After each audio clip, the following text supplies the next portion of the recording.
All right, happy Monday. Hope you had a great weekend and you're ready to get back to work and learn some world history. All right, so today we're going to go over the section that you had read on Thursday and taken a quiz over on Thursday, and it's talking about the years between World War One and World War Two and the Great Depression and other things like that. It starts off talking about these unstable new democracies. So during World War II and shortly after World War II, some of Europe's or most of Europe's last absolute rulers and their families were dethroned. So this is a time period when your Romanov family has lost power. The Habsburgs of Austria have lost power, and new countries are experimenting with new types of government like democracy for the first time. So finally, out with the old way of governing, absolute monarchies and authoritarianism, and many are experimenting with the new way of governing, democracy. All right, is now, right after a devastating war, really the best time to experiment with democracy? Maybe not. Okay, but that's just the way it happens. So a lot of these new democracies struggled at first for a number of reasons. First of all, just the environment. Europe has been destroyed by war. The economy is terrible, so it's not really a good time for any government to do well. So that played a role. Another thing was these people, trying to be or live in democratic governments had very little experience with democracy. So it was going to take them a while to figure out what that style of government was going to be like and how to make a democracy really work. Another big problem was there were way too many political parties. In our democracy, we really just have two. I mean, there are more, but really there's two that dominate, Republicans and Democrats. Well, in these democracies, there were just way too many little political parties, so that it was hard for one political party to get a bunch of support and win a majority of votes and things like that. So having too many political parties was a problem. So what ended up happening is sometimes the political parties would have to join together in what's called coalitions, and that would work, but the political parties in the coalition would argue a lot, and sometimes they wouldn't get along. So coalitions did have their challenges as well. Okay, so they didn't work that well. So anyway, a lot of these new governments were having some serious issues, and people were really struggling, and a lot of times they blamed it on the new government, and they started thinking to themselves, well, I've got this freedom now into this democracy, but I've got all these problems like unemployment or the economy, or I can't feed my kids. And a lot of them were thinking, well, maybe life was better back before I had the freedom, but I had food on my table. So a lot of people tried the democracy, and many people wanted to go back to the old way of doing things, like having a king with absolute power, because in their mind, their life was better back then. Okay, so one of these brand new democracies was called the Weimar Republic, and that was in Germany during World War I. At the very end, the Kaiser Wilhelm II stepped down from power, and Germany had to come up with a new government pretty quickly, and the one that they created is called the Weimar Republic, and this is one of those new democracies that was having some trouble, partly because Germany had about zero experience with democracy, so they didn't really know how to do it or what to do, with democracy. So that was part of the problem. Another part of the problem, Germany had way too many political parties. Okay, just little group here, little party there, little party there, little party there, and it was just hard to get anything done with all of those different political parties. And then probably the worst problem it had is millions of Germans blamed this government for all the bad stuff that had happened since World War I. They blamed them for surrendering. They blamed them for the Treaty of Versailles.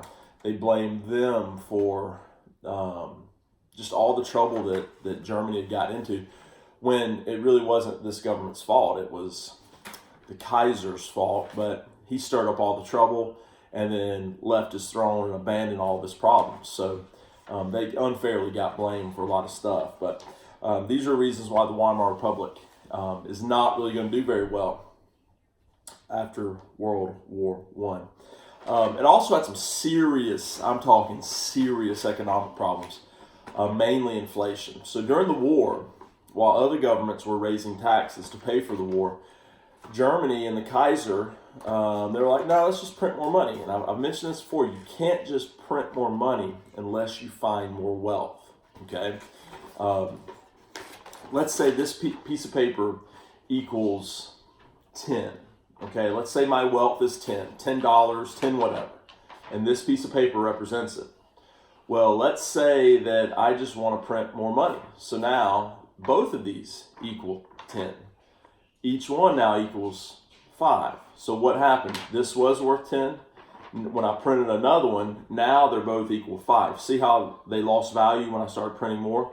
If I print 10 of these, each one would then be worth 1, you know. So the more of these I make, the less each one is worth, unless I find more wealth. So, so Germany just started printing more money during the war, and the money started to depreciate in value, which is called inflation. All right. Now, after the war, they owe the world $30 billion because of the Treaty of Versailles. Guess what they started doing? Printing even more money. So the value went down even further. Okay, and I got a few numbers here to show you how bad it got. Before 1918, end of the war, a loaf of bread cost less than a dollar. The Germans call it a mark, okay, but I'll probably just say a dollar. 1918 cost less than a dollar. All right, check this out. 1922, a loaf of bread cost $160. Can you imagine going to Kroger today and buying a $160 loaf of bread? Okay, it gets even worse. By 1923, a loaf of bread cost $200 billion. That's how bad their inflation got. It was crazy. And I think I've shown you some pictures of kids just playing with stacks of cash, or people carrying a wheelbarrow full of cash to go buy something. I mean, it was crazy. Okay. So it's really not good if one country struggles that much. You know, one country struggles economically, they could hurt everybody. So an international group led by an American banker with the last name of Dawes, D-A-W-E-S, they come up with a plan to help Germany. It's called the Dawes Plan. And it was basically a $200 million loan to Germany. And the purpose of this plan was to stabilize the German money, to strengthen the German economy, and to set a realistic payment schedule for those reparations that they owed the world from World War I. And it was really, really working. These loans were basically coming from America. So we were loaning them money, and we were boosting up their economy, and it was really, really working, and their economy was really starting to take off. And everything was looking pretty promising. Even political leaders of France and Germany are getting together, and they're making promises to always get along and never attack each other ever again and respect each other's borders. It was called the Kellogg-Briand Pact.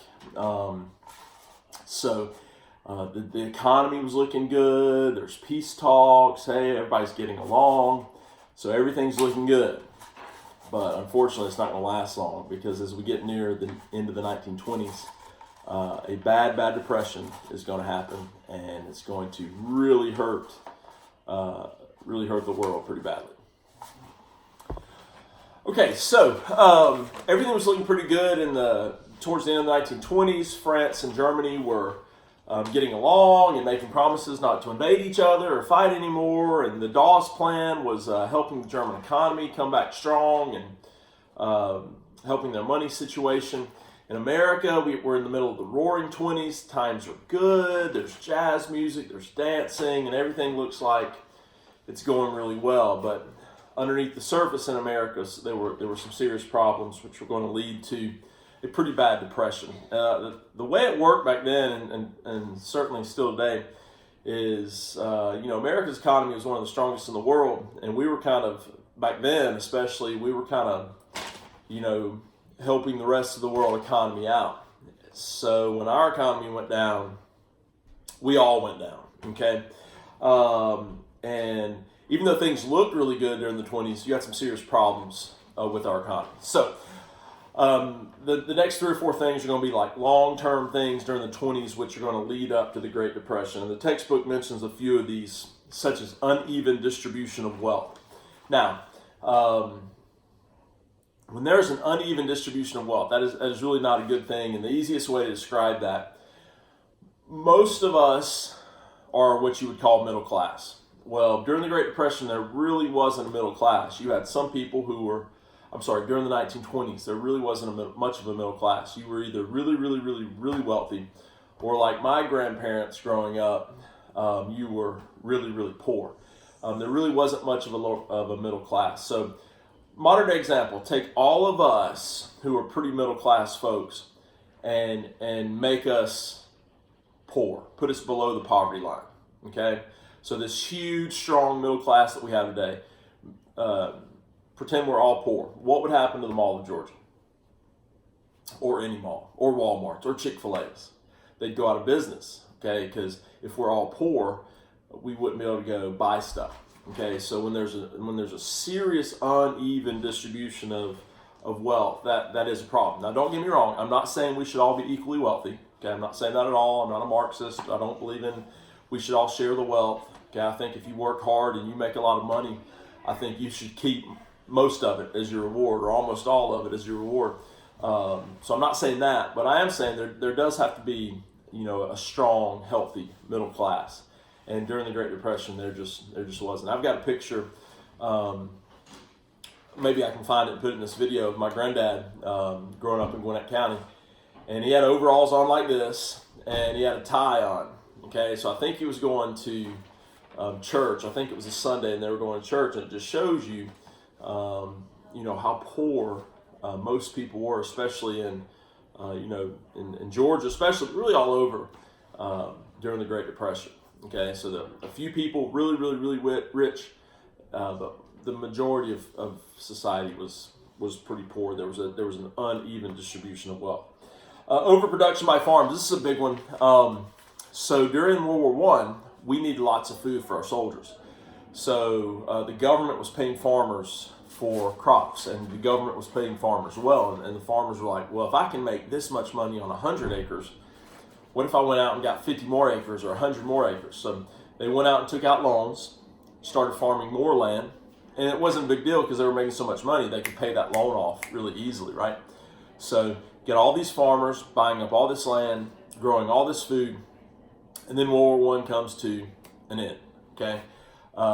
We don't need all that food anymore. The government's not paying for all that food anymore. So now our farmers are growing a lot more food than we need, okay? So when you have way too much of something, what happens to its price? It starts going down. So crop prices start going down. Farmers are making less money. So a lot of them decided, well, we need to just, since I'm making less money, I got to grow more food. And then that made it all even worse. So our farms were growing way, way too much stuff.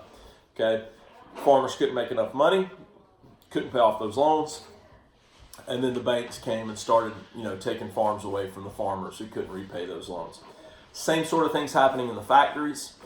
During the war, we were making lots of stuff. During the 20s, we're making lots of stuff. Everything seems to be good, and the economy seems to be strong. But as farmers start losing their farms, and because of that uneven distribution of wealth, people aren't buying as much stuff. So our factories are making a ton of stuff, but people aren't really buying all the stuff, and that leads to too much stuff. So again, when there's too much, whether it's food from farms or stuff from factories, that's going to bring prices down. And when factories aren't able to sell their stuff, they start firing people and cutting people, laying off people, and then that makes the situation even worse and worse.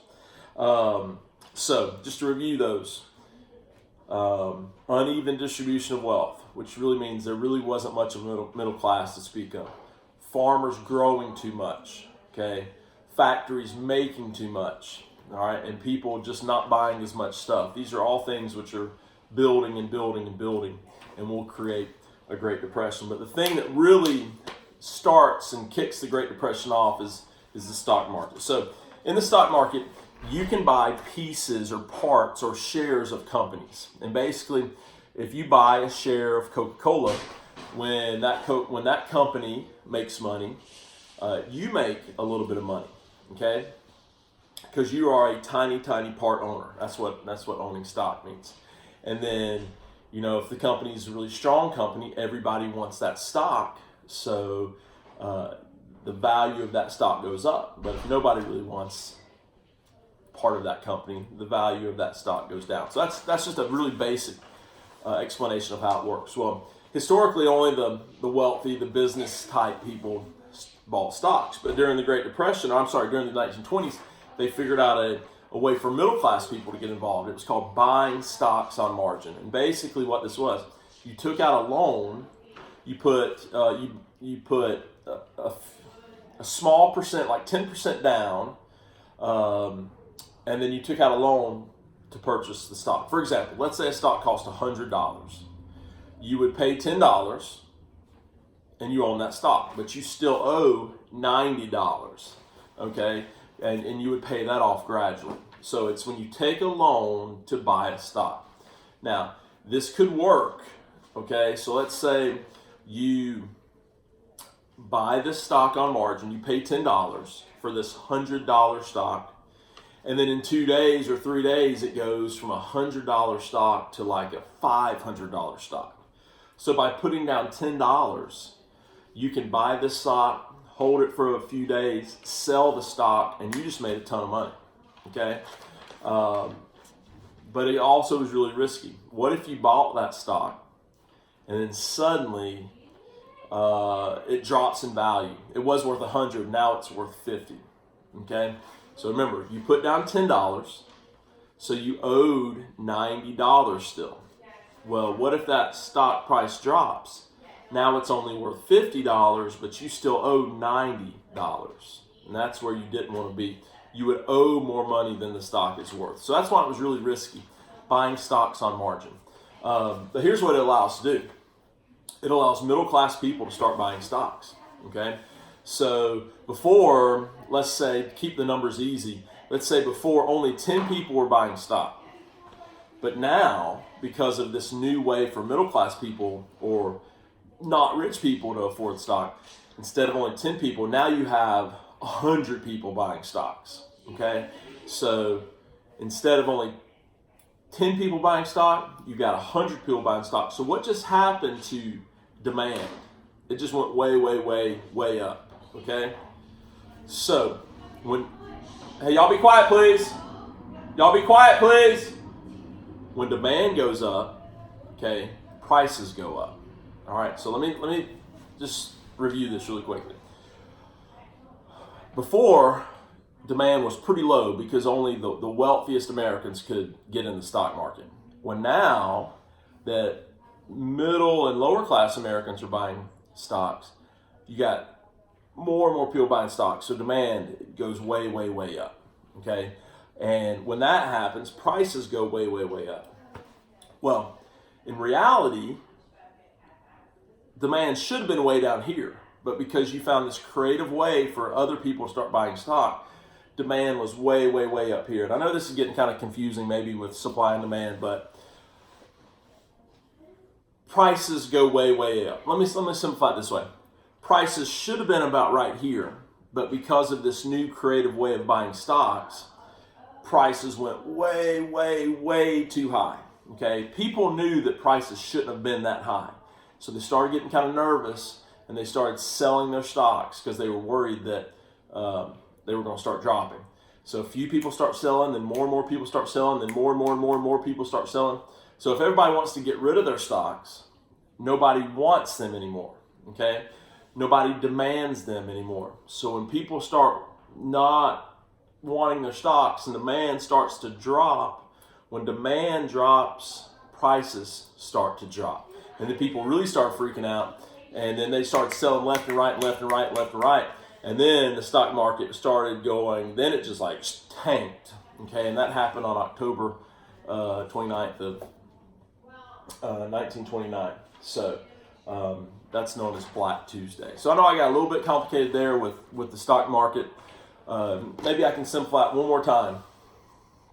You had people buying stock who probably really couldn't afford that stock. And because you had all these new people buying stock prices went way, way, way up. In reality, stock prices should have been about right here. But instead, they were way, way, way up. It made people nervous. So they started like slowly selling their stocks a little by little. And then that turned into a little bit faster and a little bit faster. And before long, everybody was selling their stocks. And prices plummeted. And that was called the stock market crash of 1929.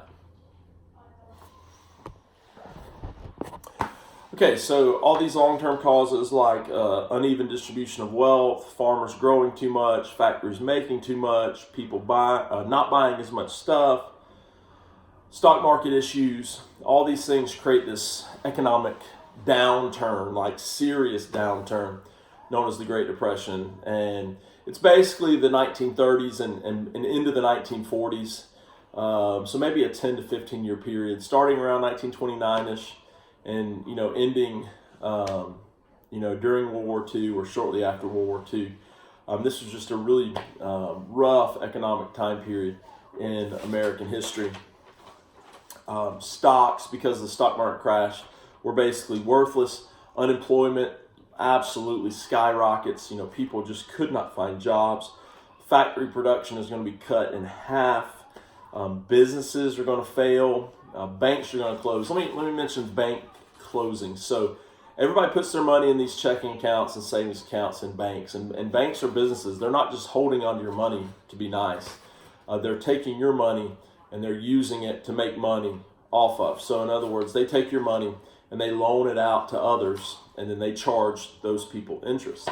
So banks use your money to make money. Well, they don't keep everybody's money on hand at one time. So if everybody were to go to a bank at the same time and demand all their money, that bank would eventually run out of money, and then it shuts down. It closes. It's out of business. So that happened a bunch during the Great Depression. And if you were one of those unlucky folks who got to the bank late, you didn't get your money, and you weren't going to get your money.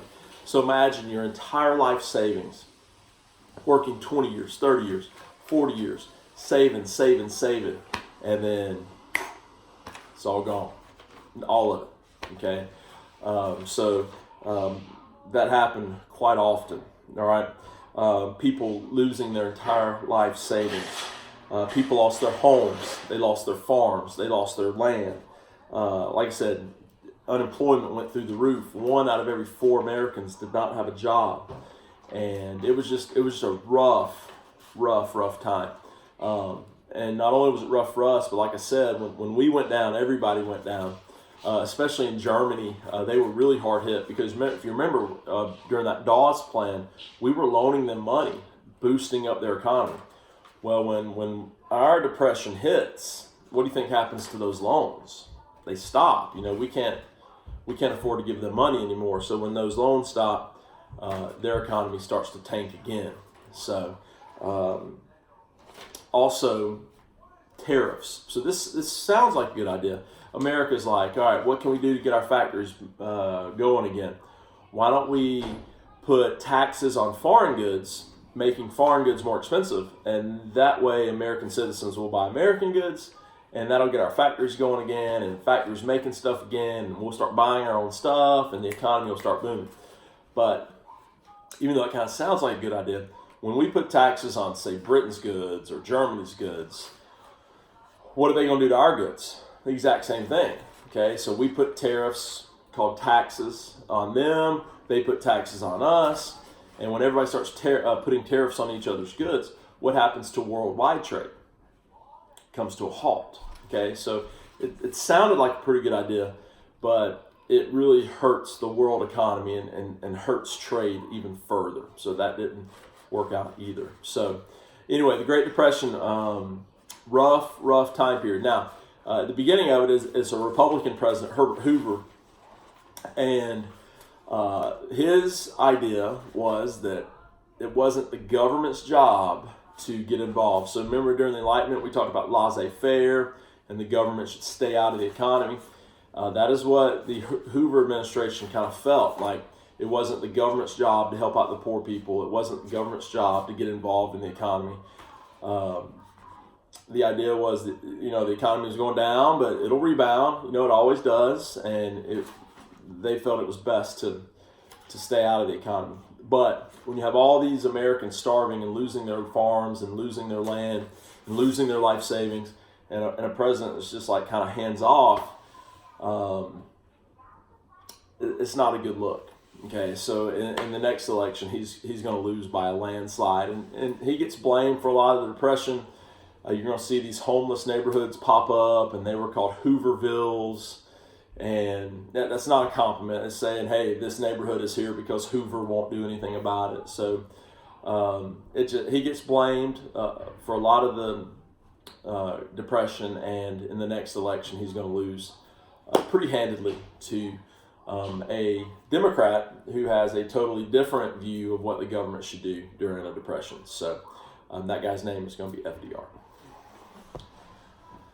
All right, so last part of the section talks about the New Deal. So like I said, Herbert Hoover gets beat in the next election by the Democrat Franklin Delano Roosevelt, and he kind of had the opposite view that the government should step in, the government should do a lot to, help the economy and help Americans who are suffering from this Great Depression. So he comes up with this big plan called the New Deal, and basically what it's going to do is the government's going to spend all this money to try to get us out of the depression. And it's kind of similar to what's going on right now. We had these stimulus checks, and the government just sent money out to Americans. The government's trying to give us money to help us during this COVID-19 crisis, and it's a pretty similar thing right there. The government's just trying to spend money. Not trying to spend money, but is spending money to try to get us out of this depression. So famous things about the New Deal, it created all these jobs, and all these different government agencies providing these jobs had these initials, like there's all these different initials, like the TVA, Tennessee Valley Authority, the CCC, Civilian Conservation Corps, but that's just two examples. There were all these different government agencies, and these different government groups were trying to give people jobs, okay? A lot of these jobs were in public works projects, so they were hiring Americans. They were hiring Americans to, build all these public works projects like bridges, roads, parks, planting trees. All these different ways to try to give Americans jobs, to pay them salaries, to help out during the Great Depression. Other things in the New Deal, it set new rules on the stock market. That way we could hopefully prevent another stock market crash. It set new rules on banks and what they could do and what they couldn't do. So it was just this big government plan to get us out of the depression. And it costs a lot of money. The government spent a lot of money. So either your government's going to go into debt, or you're eventually going to have to raise taxes to pay for all this stuff. So liberals would say that the New Deal was just awesome, and that's the main thing that got us out of the Great Depression.